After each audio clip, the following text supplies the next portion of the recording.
Estimados estudiantes, bienvenidos a la unidad 3 de la asignatura Metodología de la Investigación, tema Fuentes de Información.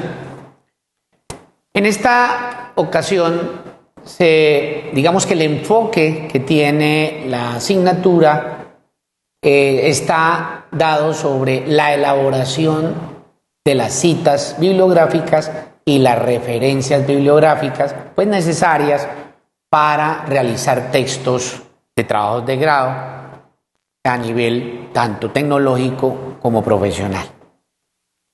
Esta unidad tiene dos apartes importantes. Ya después de haber elaborado en una primera estancia, en una primera unidad, el problema, la hipótesis, la modalidad de trabajo. En una segunda instancia, definir la información, la fuente de información, la recolección y organización de la información. En esta tercera instancia, en esta tercera unidad, nos enfocaremos hacia la elaboración de esas citas bibliográficas y referencias bibliográficas. Pues bien, digamos que las la norma establecida institucionalmente por el Consejo Académico y por la Oficina o la Dirección de Investigaciones de las Unidades Tecnológicas de Santander han definido o han establecido que la norma APA sea la utilizada para la elaboración de trabajos de grado. Anteriormente, hace unos años atrás, unos 5 años atrás, la institución tenía, digamos, acorde la utilización de dos normas, que era la NTC, la colombiana, y la norma APA. Pues bien, ya se ha unificado eso. El reglamento establece entonces la utilización de la norma APA 7 como la norma más, digamos, utilizada o la que se debe utilizar dentro de la propuesta y el informe de investigación.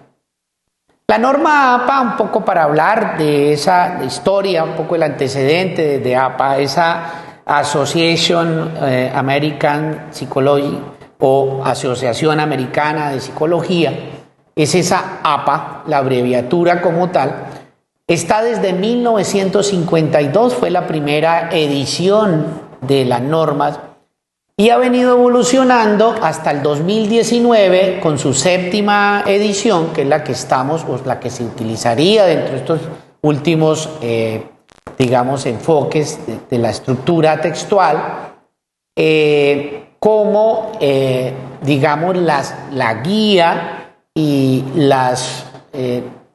digamos, la forma de utilizar una citación o utilizar una referencia bibliográfica. Con respecto a la elaboración de las citas, hay que entender que las citas, hay dos tipos de citas, sin ir a profundizar acá tanto pues en el tema, porque pues es parte del proceso acá de pedagógico, el enseñar los tipos de cita. Les puedo decir que hay dos, esa cita directa y la otra es la cita indirecta o parafraseada o narrativa, que tienen un uso muy frecuente.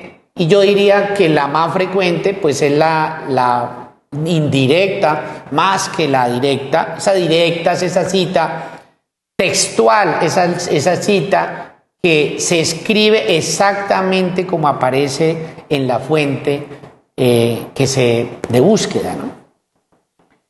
El hecho de utilizar una o la otra pues depende de lo que se quiera expresar dentro del documento. Hay palabras célebres que no se pueden estar resumiendo ni parafraseando y por lo tanto se requiere de una cita directa, ¿no? Hay conclusiones que puede dar un científico, una persona, un investigador, que se pueden parafrasear, es decir, utilizar esa narrativa propia para expresar lo que quiere decir ese autor. Y es importante utilizar la narrativa precisamente para evitar el plagio o para evitar ese copia y pegue, ¿no?, que se puede estar generando dentro de los informes, tanto de propuestas como informes de investigación. Pues bien, hay que entender también que la institución tiene un software antiplagio que se denomina Turnitin y que es utilizado precisamente para evidenciar qué tanta similitud existe entre el documento, del documento que se entrega tanto de propuesta como de informe de investigación en la institución. ¿Y esto para qué? Para generar una cultura antiplagio que ayuda precisamente a darle un enfoque muy personal, un enfoque más científico de los documentos, tanto propuestas como los informes finales, ¿no? Entonces, bien, la cita directa o indirecta es importante utilizarla dentro de cualquiera de los dos documentos y yo diría que en cualquiera de los informes, bien sea administrativo o un informe laboral que se deba entregar. Finalmente, elaborar esa referencia bibliográfica es, en otras palabras, el contacto directo o la cuantificación o la descripción de la cantidad de fuentes bibliográficas que utilizó el documento dentro de su elaboración. Eso quiere decir que si yo consulté 20 citas, 20 fuentes, deberán existir 20 referencias bibliográficas al final del documento. Ahora bien, la cuestión no es presentar la fuente como tal, la referencia, el famoso HTTP, que a veces los estudiantes, ustedes colocan al final, inclusive ni siquiera le quitan el color ni el subrayado, sino lo dejan así.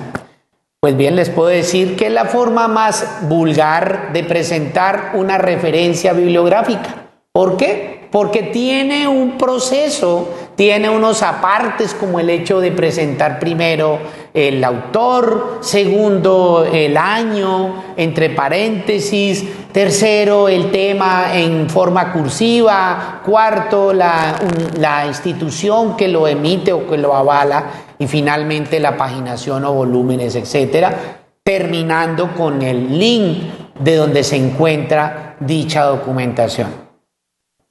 Todo este proceso para poder desarrollar o describir esa referencia bibliográfica es a la que hace referencia aquí el curso y es importante que se establezca y se desarrolle esto a través de una guía que se adjunta dentro de la documentación del curso, que es la famosa guía APA 7. Ese es como el cierre de un documento, bien sea de esa propuesta de investigación o bien sea de un informe de investigación. Muchísimas gracias, queridos estudiantes.